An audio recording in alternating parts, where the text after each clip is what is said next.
ஆண்டவராகிய இயேசுவின் நாமத்தில் தொலைக்காட்சி நேயர்களுக்கு அன்பின் வாழ்த்துக்கள். ஒவ்வொரு நாளும் இந்த ஊடகத்தின் வாயிலாக உங்களை சந்திப்பதிலே அதிக மகிழ்ச்சி அடைகிறோம். ஒவ்வொரு நாளும் இதே நேரத்தில் இதே இந்த சேனலில் இந்த நிகழ்ச்சியை நீங்கள் பார்க்கலாம். ஒரு நாளும் பாருங்கள், தேவாசீர்வாதத்தை பெற்றுக் கொள்ளுங்கள். நீங்கள் பெற்ற ஆசீர்வாதங்களை எங்களோடு கூட பகிர்ந்து கொள்ள நாங்கள் எதிர்பார்க்கிறோம். அது இன்னும் இந்த ஊழியத்தை சிறப்பாய் செய்ய எங்களுக்கு மிகுந்த உதவியா இருக்கும். ஒரு நாளும் இந்த நிகழ்ச்சிகளை அதிக பாரத்தோடும் ஜபத்தோடும் ஆயத்தப்படுத்தி உங்களோடு நாங்கள் பேசுகிறோம். எனவே இந்த நிகழ்ச்சிகளுக்கான ஜெபியுங்கள், இந்த ஊழியத்திற்கான ஜெபியுங்கள், எங்களுக்காகவும் ஜெபிக்க அன்பை கேட்கிறேன். ஒரு நாளும் தேவன் புதிய கிருபைகளையும் புதிய வல்லமையும் புதிய அபிஷேகத்தையும் நல்ல சுகத்தையும் பலத்தையும் தரும்படியாய் உங்கள் ஜெபங்களிலே எங்களையும் நினைவு கூற அன்பை கேட்கிறோம். இந்த நாளின் செய்தி யோவான் சுவிசேஷம் 4ஆம் அதிகாரத்திலிருந்து. இந்த நாளின் செய்தியுடைய தலைப்பு என்னவென்றால், தேவனை தொடர்பு கொள்வதற்கு பலவிதமான சாதனங்கள் உண்டு.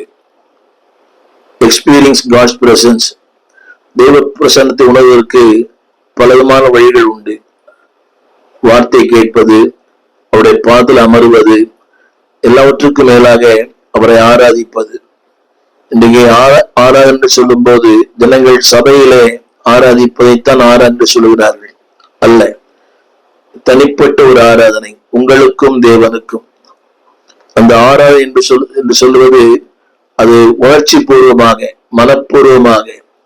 இன்றைக்கு நம்முடைய ஆராதனைகளிலே ஒரு ஈரம் இல்லை, அந்த ஒரு உணர்வே இல்லை. ஏதோ 3 பாடலை பாடுகிறோம், அடுத்து கர்த்தருடைய வார்த்தை கேட்கிறோம். இல்லை என்பவர்களே, ஆராதனை சொல்வது தேவனோடு ஒருமித்து வாழ்வது, அவருடைய அன்பை ருசிப்பது, அவர் செய்த நன்மைகளை யோசித்து பார்ப்பது, அவருடைய கிருபைகளை எண்ணி பார்ப்பது, அவர் நடத்தின பாதைகளை எண்ணி நன்றி சொல்லுவது. இன்றைக்கு ஆராதனை என்ற பெயரில் அன்பானவர்களே, ஆடல் பாடல் அல்ல. ஆராதனை என்பது உங்களையே மறந்து அவருடைய நன்மைகளை நினைத்து, அவர் பாராட்டின இரக்கம், அவர் செய்த எண்ணற்ற கோடிக்கணக்கான நன்மைகள் அதை நினைத்து துதிப்பதுதான் ஆராதனை. நாளிலே யோவான் சுவிசேஷம் 4ஆம் அதிகாரம் 20 to 24 வசனங்கள் வரை. இது ஒரு சமாரிய ஸ்திரியை குறித்த ஒரு வார்த்தை, ஒரு சம்பவம். பலமுறை கேட்டிருக்கலாம், பலமுறை படித்திருக்கலாம். உங்களுக்கு அது இன்னொரு கோணத்திலே ஆவியானவர் உங்களோடு பேச விரும்புகிறார். அந்த வார்த்தை 4ஆம் அதிகாரம் 24ஆம் வசனம். தேவன் சொல்லுகிறார், அந்த 4:23 தம்மை தொழுது கொள்ளுகிறவர்களை பிதாவானவர் விரும்புகிறார். அந்த வார்த்தை படிக்கிறேன். 23ஆம் வசனம், தம்மை தொழுது கொள்ளுகிறவர்களை பிதாவானவர் விரும்புகிறார். யாரை விரும்புகிறார்? ஜெபிக்கிற மக்களை விரும்புகிறார், உண்மை. ஆனால் God loves the worshippers என்று ஆங்கிலத்தில் எழுதியிருக்கிறது. தம்மை தொழுது கொள்ளுகிறவர்களை அவர் விரும்புகிறார். அப்படியானால் தேவனுடைய விருப்பம் என்னவென்றால், நீங்களும் நானும் அவரை தொழுது கொள்ள வேண்டும். ஆலயத்தில் அல்ல, உங்கள் தனி அறையிலே, ஒவ்வொரு நாளும் உங்களுடைய வாழ்க்கையின் நிலைகளிலே. எனவேதான் சொல்லுகிறார், தம்மை தொழுது கொள்ளுகிறவர்களை பிதா விரும்புகிறார். பிதா மாத்திரமல்ல, குமாரன் விரும்புகிறார், ஆவியான விரும்புகிறார். இதுதான் இந்த நாளின் செய்தி. அதற்கு ஆண்டவர் சொல்லுகிற ஒரு வார்த்தை, தேவன் ஆவியா இருக்கிறார், அவரை தொழுது கொள்கிறவர்கள் ஆவியோடும் உண்மையோடும் தொழுது கொள்ள வேண்டும். இது கேட்ட ஒரு வார்த்தை தான். எல்லா நேரங்களிலும் இது மனப்பாடமா இருக்கிற ஒரு வார்த்தை. ஆனால் அந்த நாளினுடைய செய்தி என்னவென்றால், இந்த இங்கே குறிப்பிட விரும்புகிற ஒரு பெண், அவர்கள் எல்லாம் தெரிந்த ஒரு சத்தியம்தான், அவள் சமாரிய பெண். இவள் ஒரு சமாரிய ஸ்திரீ. அந்த சமாரிய ஸ்திரீக்கு ஆண்டவர் ஊழியம் செய்கிறார். அதுதான் இன்றைக்கு உங்களோட நான் பேச விரும்புகிறேன். இவள் தேவை நிறைந்த ஒரு பெண். அவள் வாழ்க்கையில அதிக தேவை இருந்தது, பாடுகள் இருந்தது, போராட்டம் இருந்தது. எல்லாவற்றுக்கும் மேலாக அன்பானுடைய ஒரு பாவ வாழ்க்கை இருந்தது உண்மைதான். ஆனாலும் தேவனை அறிய வேண்டும், தேவனை தொழுது கொள்ள வேண்டும் என்கிற அந்த ஆதங்கம் அவளுக்குள் அதிகமா இருந்தது. அவள் ஏற்கனவே தொழுது கொண்டு வந்தவள் தான், ஆனால் அந்த முறை சரியில்லை. அவளே சொல்லுகிறார் பாருங்கள் அந்த வசனத்தை, எங்கள் பிதாக்கள் இந்த மலையிலே தொழுது கொண்டு வந்தார்கள். அப்படியானால் அவர்கள் தொழுது கொள்ளும் போது இவளும் போயிருப்பாள். அப்படியே அவளுக்கு தொழுகை என்பதை, தொழுகையில ஒரு நாட்டம் இருக்கிறது, தொழுகையில ஒரு அக்கறை இருக்கிறது. ஆனால் அந்த தொழுகை சரியானதா என்பதுதான் முக்கியமான கேள்வி. நாளிலே என் செய்தியை கவனமாக கேட்க அன்பா கேட்கிறேன். இவள் பாவ உணர்வினால் பாதிக்கப்பட்ட ஒரு பெண். அவளுக்கே தெரியும் அவளுடைய நிலைமை. இன்றைக்கு திருச்சபைக்கு வருகிற அநேகருக்கு தாங்கள் யார் என்பதை அறிய மறந்து விடுகிறார்கள். திருவிருந்த நேரத்தில் கூட பாருங்களேன், நான் யார், என் நிலை என்ன, என் சூழ்நிலை என்ன, ஒரு இருமாப்பான ஒரு வாழ்க்கை. திருவிருந்தில் கூட ஏதோ ஒரு மெக்கானிக்கல், அது ஒரு இயந்திரம் போல, இதை வர வேண்டும், அதை வாங்கி புசிக்க வேண்டும், பானம் பண்ண வேண்டும். இல்லை, உணவில்லாத அந்த அந்த திருவிருந்தலை பங்கு பெறுவது அர்த்தமற்றது. என்னை கேட்டுக்கொண்டு அன்புதேவ பிள்ளையே, நீ திருவிருந்தலை அந்த உணர்வு இருக்கிறதா?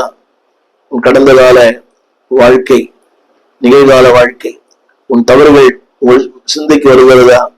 எனவேதான் திருமறை சொல்லுகிறது, எந்த மனுஷனும் தன்னைத்தானே சோதித்து அறிந்து இந்த அப்பத்தை புசித்து இந்த பாத்திரத்தில் பானம் பண்ண கடவன். அப்படியானால் உங்களை அறிய வேண்டியது உங்கள்தான். உங்கள் மனசாட்சி தான் உங்களுக்கு மிகப்பெரிய நியாயாதிபதி.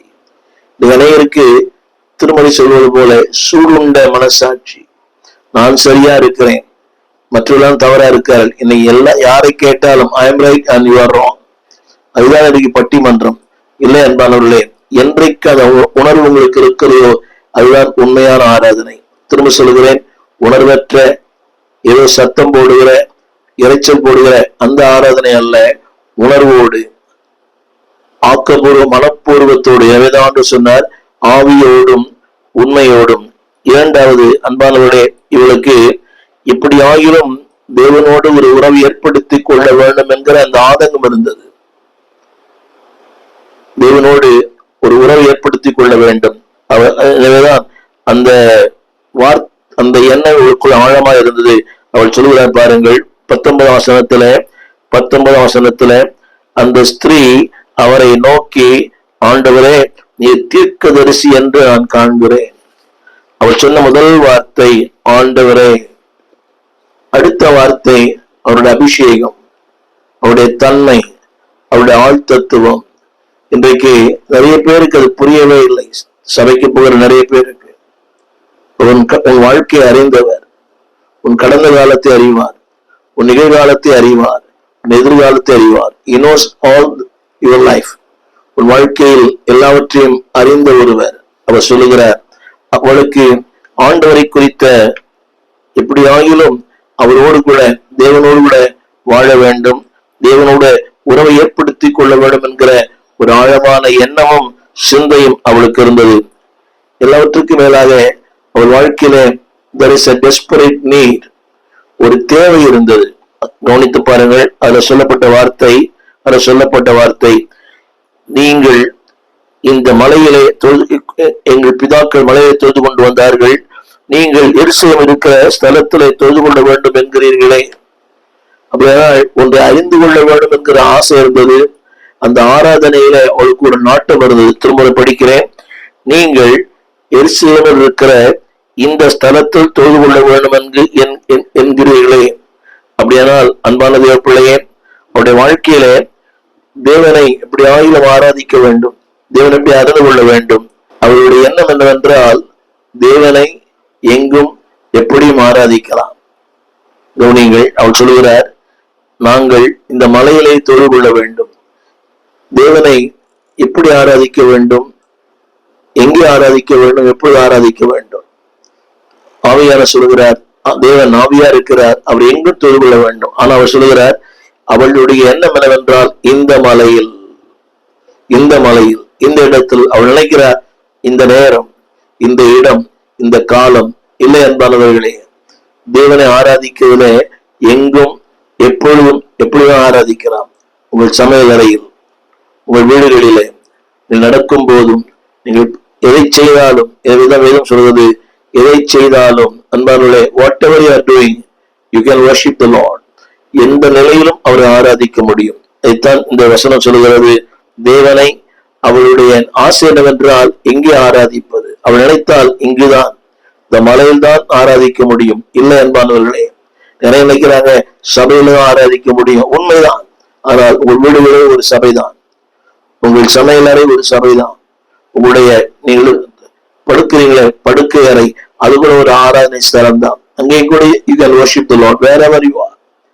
ஒருவேளை நீங்கள் ஒரு தொழில் செய்யலாம், அந்த தொழிலே நீங்கள் கர்த்தரை ஆராதிக்க முடியும். இதைத்தான் திருமறை சொல்கிறது, உங்கள் உள்ளத்தில் கர்த்தரை கீர்த்தனம் பண்ணி, அப்படியானால் making a melody in your heart, உங்கள் உள்ளத்திலே ஆண்டவரை கீர்த்தனம் பண்ணுவது, அவரோடு பேசிக்கொண்டிருப்பது. அதுக்காக வேலை செய்யக்கூடாது என்ற அர்த்தம் அல்ல. You can do it at the same time you can worship the Lord. இன்றைக்கு அவளுக்கு தெரியும், இவ்விடத்துல போனால் எப்படி ஆராதிப்பது என்பதை கற்றுக் கொடுப்பார் என்ற ஒரு எண்ணம் அவளுக்குள் இருந்தது. திரும்ப சொல்லுவேன், she knows that he can lead me in a right way. இவரிடத்துல போனால் எப்படி ஆராதிக்க வேண்டும் என்பதை எனக்கு கற்றுத் தருவார். எனவேதான் அவள் சொன்னாள் நீங்கள் இப்படி சொல்லுகிறீர்களே, அந்த வார்த்தையை படிக்கிறேன் கேளுங்கள், நீங்கள் இப்படி சொல்லுகிறீர்களே, இந்த தொழில் கொள்ள வேண்டும் என்று என்கிறீர்களே. அவள் வேறு சப்ஜெக்ட் பேசியிருக்கலாம், வேறு ஒன்றை கேட்டிருக்கலாம். ஆனா அவளுடைய எண்ணம் எல்லாம் கவனிங்க, ஆண்டவரும் அந்த சமாரிய பிள்ளை 2 பேரும் அந்த முழு கான்வர்சேஷனே தொழுகை பற்றி தான், ஆராதிப்பதை பற்றி தான். அப்படியானால் கவனிங்கள், ஆண்டவர் ஏன் அந்த ஆராதனை குறித்து அவரோடு பேசுகிறார் என்றால் அவளுக்குள்ள அந்த ஏக்கம் இருந்தது, ஆராதிக்க வேண்டும். இல்லை வேறொன்றை குறித்து பேசியிருப்பார், சுகத்தை குறித்து, ரட்சிப்பை குறித்து, ஏதோ ஒன்றை குறித்து, பாவ மன்னிப்பை குறித்து பேசியிருப்பார். அவர் பேசினது ஆராதனையை குறித்து. அப்படியானால் அவருடைய இதயத்தின் ஏக்கத்தை, இதயத்தின் பாரத்தை, இதயத்தின் வாஞ்சையை தேவன் அறிந்திருந்தார். உன் உள்ளத்தின் ஏக்கங்களை அறிந்திருக்கிற கர்த்தர், உன் இதயத்தின் ஏக்கத்தை அறிந்திருக்கிற கர்த்தர். எனவேதான் அவர் வேற சப்ஜெக்ட்ல பேசல. நம்ம தான் சம்மதம் இல்லாம சப்ஜெக்ட்ல பேசுவோம். என்ன பேசுகிறோம் நமக்கும் புரியாது, கேட்கிறவர்களுக்கும் புரியாது.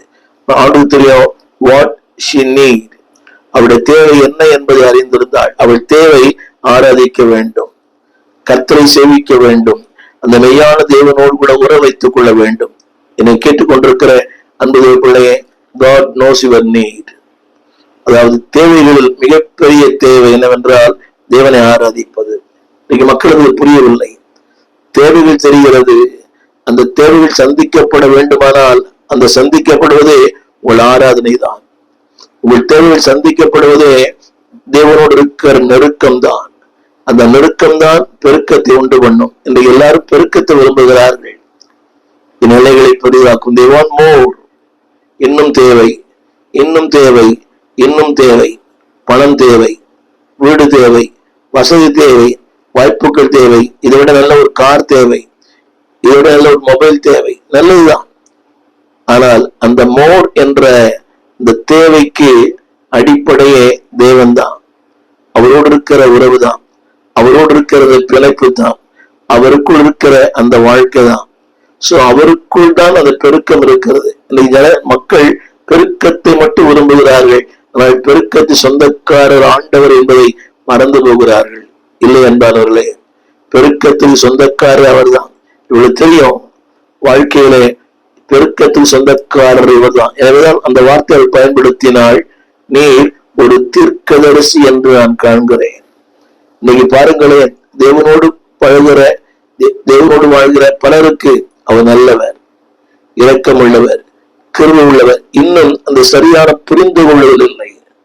ஓசியாவிலே ஆண்டவர் சொன்னார், உன்னை எனக்கென்று நியமித்துக் கொள்ளுவேன், நீ என்னை அறிந்து கொள்ளுவாய். அந்த வார்த்தை உன்னை ஆண்டவர் சந்தித்ததே, உன்னை ரட்சித்ததே ஒரே ஒரு நோக்கம், to know more about him.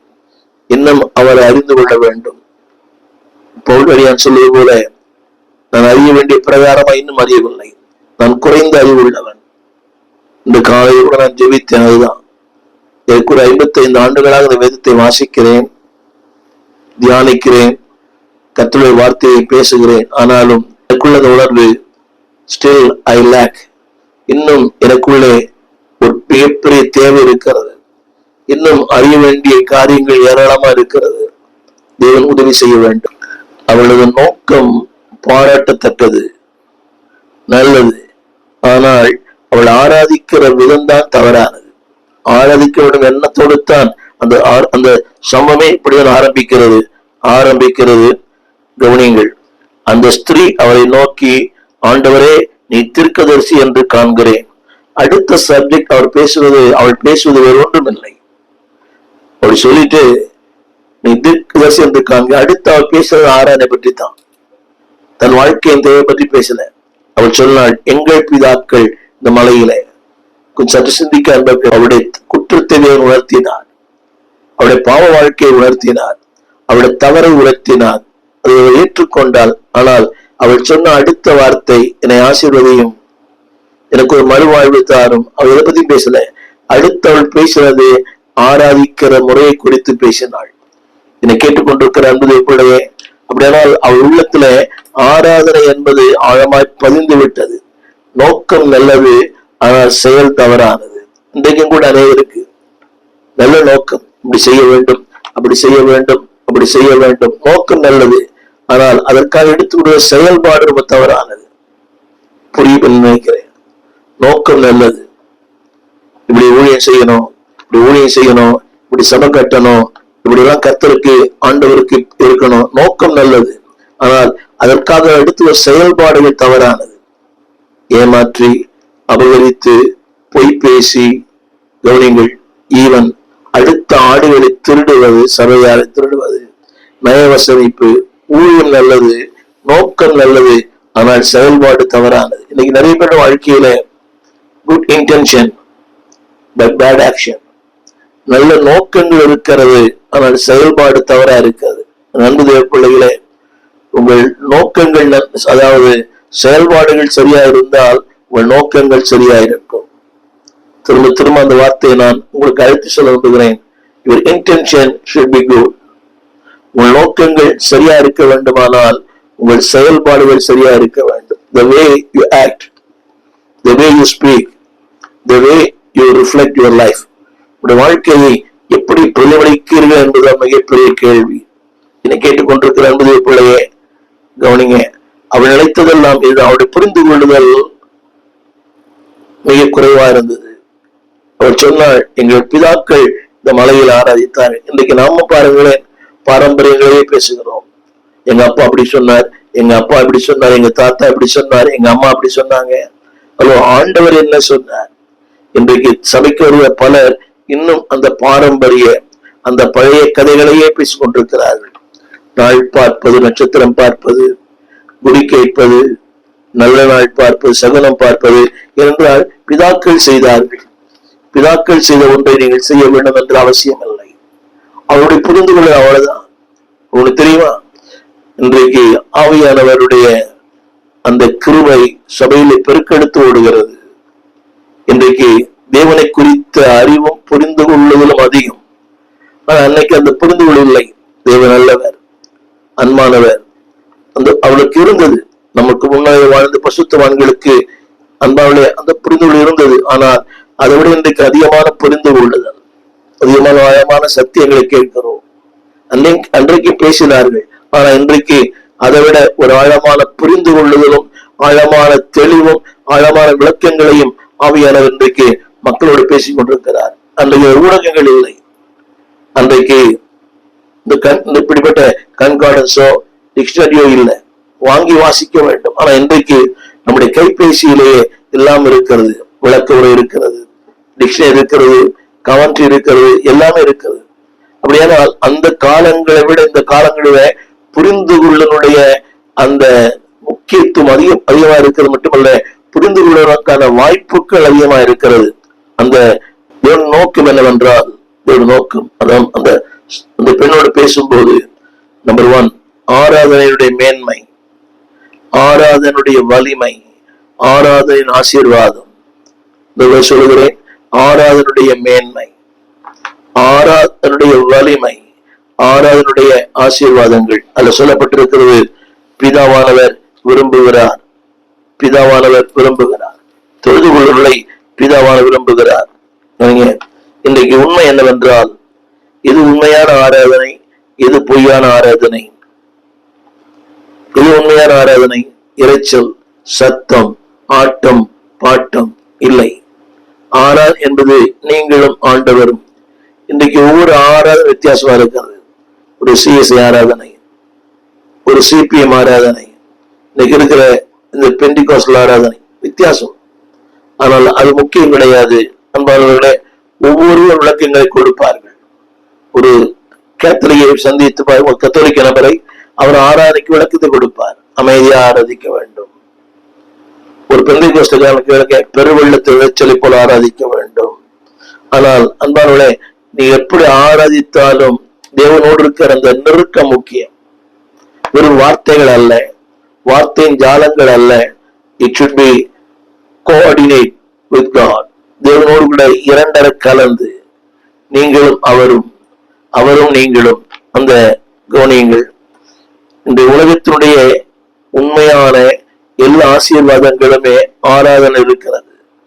இந்த உலகத்தில் இருக்கிற எல்லா மெய்யான ஆசீர்வாதங்களும் ஆராதனை இருக்கிறது. எனவேதான் நாம் அறிந்த ஒன்று, ஆராதிக்கிறவர்களை கர்த்தர் உயர்த்துகிறார். பிரசங்கார உயர்த்துறாரோ இல்லையோ, ஆராதிக்கிற கர்த்தர் உயர்த்துகிறார். நான் ஆராதனை சொல்லும் பொழுது இருக்கிற இந்த இறைச்சல் அல்ல, இந்த நடனம் துள்ளுவதல், அந்த ஆராதனையினுடைய உண்மையான அந்த புரிந்து கொள்ளுதல் இன்றைக்கு ஆண்டவர் உங்களுக்கு எனக்கும் தருவாராக. நூற்றாண்டு காலம் ஆராதிக்கிறோம், ஆனால் அந்த ஆராதனை உண்மையான புரிந்து கொள்ளுதல். நான் ஆரம்பத்தில் சொன்னது போல எல்லாருக்கும் ஒவ்வொரு ஆராதனை குறித்த வித்தியாசமான புரிந்து கொள்ளுதல் உண்டு. ஆனால் என் புரிந்து கொள்வதை விட, உங்கள் புரிந்து கொள்வதை விட தேவனுடைய புரிந்து கொள்ளுதல் மிக முக்கியம். ஆரம்பத்தில் சொன்னது போல இது ஒரு சடங்காச்சாரம் அல்ல, இது ஒரு பாரம்பரியம் அல்ல. கவனிங்க, ஆராதனை என்பது நாம் சுவாசிக்கும் காற்றை போன்றது. காற்றில்லாவிட்டால் சுவாசிக்க முடியாது. ஆராதனை என்பது நம்முடைய வாகனத்தில் இருக்கிற என்ஜின் போன்றது.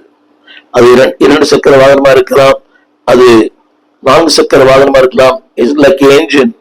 அது இல்லை என்றால் கவனிங்க, எதுக்குமே பயன்படாது. நம்முடைய வீடுகள் இருக்கிற இந்த பம்ப் செட் மோட்டர், காலையிலே அது இல்லை என்றால் அந்த என்ஜின் வேலை செய்ய, மோட்டர் வேலை செய்யல என்றால் நம்ம அன்றாட எல்லாமே போயிடும். வாட் எவர் இட் மேபி, ஒரு மிக்சியா இருக்கலாம், the motor is there. எது வேண்டுமா இருக்கலாம். அன்பான கிரைண்டர்ல எல்லாமே there is a motor is there. அதுதான் அது இயக்குகிறது. அப்படியானால் எப்படி ஒரு மோட்டர் இயக்குகிறதோ அதுபோல நம்முடைய வாழ்க்கையை இயக்குவது ஆராதனை. சொன்னது போல ஒரு காருக்கு முக்கியம் என்ஜின், அதுபோல மனித வாழ்க்கைக்கு முக்கியம் ஆராதனை. என்ன சொல்ல விரும்புகிறேன், இன்றைக்கு ஆராதனையை எல்லாரும் ஆராதிக்கிறார்கள், பிற மதத்தவர் கூட ஆராதிக்கிறார்கள். நீங்கள் தொலைக்காட்சியில் எந்தோறும் பார்க்கலாம், நடனமாடி பாடி அவர்கள் எல்லாரும் ஆராதிக்கிறார்கள். வட இந்தியர்கள் அப்படியே நடனமாடி ஆண்களும் பெண்களும் நடனமாடி ஆராதிக்கிறார்கள், வீதிகளில் கூட ஆராதிக்கிறார்கள். ஆனால் அந்த ஆராதனை என்பது அது அல்ல. ஆராதனை என்பது அன்பானுடைய எல்லா தேவனை ஆராதிப்பது எல்லா ஆராதனையுடைய முக்கியமானது. இயேசுவை ஆராதிப்பது எல்லா ஆராதனை என்பது முக்கியம். ஆராதனை என்பது நம்முடைய வாழ்க்கையில் தவிர்க்க முடியாத ஒன்று. It's part and parcel of our life. ஒரு சின்ன கேண்டுகோள், அன்பானுடைய உங்களுடைய ஆராதனை எப்படிப்பட்டது? ஆராதனைக்கு போறீங்களா, இல்ல வார்த்தையை கேட்க போறீங்களா? இன்றைக்கு ஆராதனைக்கு நேரங்களில் ஆட்களே வருவதில்லை. அது 3 பாட்டு பாடினாலும் அது சிறிது நேரத்தை வருவார். சிறி கனம் பண்ணுங்கள், அதை விட ஆராதனை கனம் பண்ணுங்கள். திரும்ப திரும்ப சொல்லுகிறேன், ஆராதனை என்பது தேவனுடைய பரிசுத்தத்துக்கு நேராக நம்மை நடத்துகிறது. வார்த்தை கவனியுங்கள், ஆராதனை செய்யும் போது it leads into God's presence, it leads into God's holiness. அவருடைய சமூகத்துக்கு நேரா அவளை கொண்டு போகிறது. அவருடைய கிருபாசன்னைக்கு நேரே உங்களை கொண்டு போகிறது. மாத்திரமல்ல அன்பானவர்களே, தேவனுடைய உணர்ச்சிகளை புரிந்து கொள்ள வைக்கிறது. உண்மையாக யோசித்து பாருங்கள். இன்றைக்கு ஃபாதர் பெர்க்மான்ஸ் அவருடைய ஆராதனை எளிமையானதுதான், ஆனால் ஒரு தெய்வ பிரசன்னம். அது அனைவருடைய வாழ்க்கையை பார்க்கலாம். ஆராதனை it lead into God's presence, it lead into God's holiness. ஆராதனை தேவனுடைய சமூகத்துக்கு நேராக கொண்டு போகிறது, தேவனுடைய பரிசுத்தத்திற்கு நேராக கொண்டு போகிறது. ஒரு சின்ன கேள்வி, உங்கள் ஆராதனை உண்மையானதுதானா? இது உண்மையான ஆராதனை. இறைச்சல் அல்ல, சப்தம் அல்ல, கூச்சல் அல்ல. இந்த நாளிலே ஆண்டு விரும்புகிறது அன்பானே, a genuine and personal worship. திரும்ப சொல்லுகிறேன், உண்மையான தனிப்பட்ட ஒரு ஆராதனையை தேவன் விரும்புகிறார். அடுத்த ஆராய்த்ததை நீ ஆராதிக்க வேண்டிய அவசியம் இல்லை. It should be personal. It is a profitable. ஒரு ஆராதிப்பது உடைய வாழ்க்கையின் மிகப்பெரிய மேன்மை. அவருடைய ஆராதிக்கும் போது அவருடைய பூரண நிறைவேறங்கள் அடையலாம். You can know the fullness of God. அந்த பூரண நிறைவை அந்த உங்களுக்கும் அவர் தருவார். ஆராதனை என்ற அந்த வார்த்தையுடைய கிரேக்க பாஷை என்னவென்றால் ப்ரோஸ்கியூனியோ. நான் ஸ்பெல் பண்ணுகிறேன், PROSKUNEO.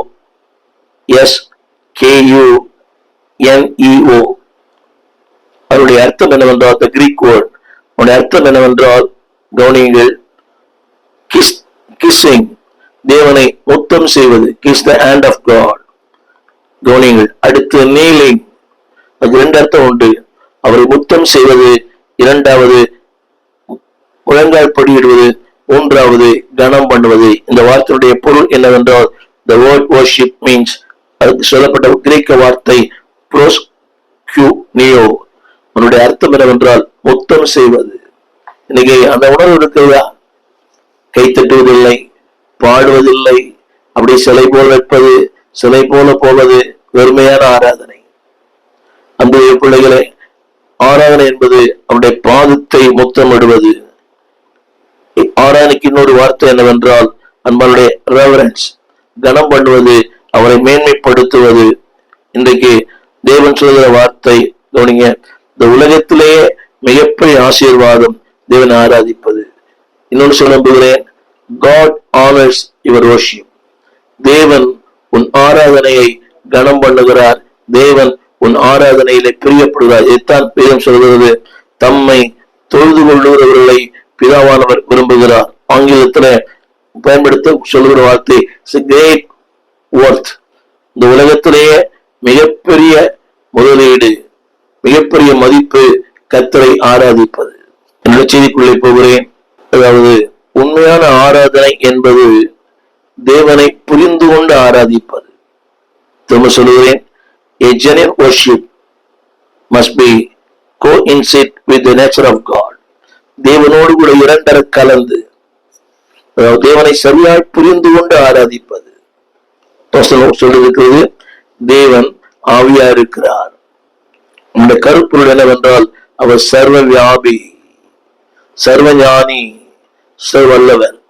என்ற முதல் குறிப்பு, a genuine worship, ஒரு உண்மையான ஆராதனை, அது தேவனுடைய சுபாவங்களை முற்றிலும் புரிந்து கொண்டு ஆராதிப்பது. எங்கள் விலாசம் போதகர் ஸ்டீபன் தேவகுமார், திறந்த வாசல் சபை, நம்பர் 65, பரமானந்த தெரு, 7 கிணறு, சென்னை 600001. தொடர்புக்கு 9841839287. மேலும் 0444318330. எங்கள் மின்னஞ்சல் stephenopendor@gmail.com. எங்கள் தேவ செய்திகளை யூடியூப் சேனலில் பார்த்து பயனடையுங்கள். தேவன் உங்களை ஆசீர்வதிப்பாராக.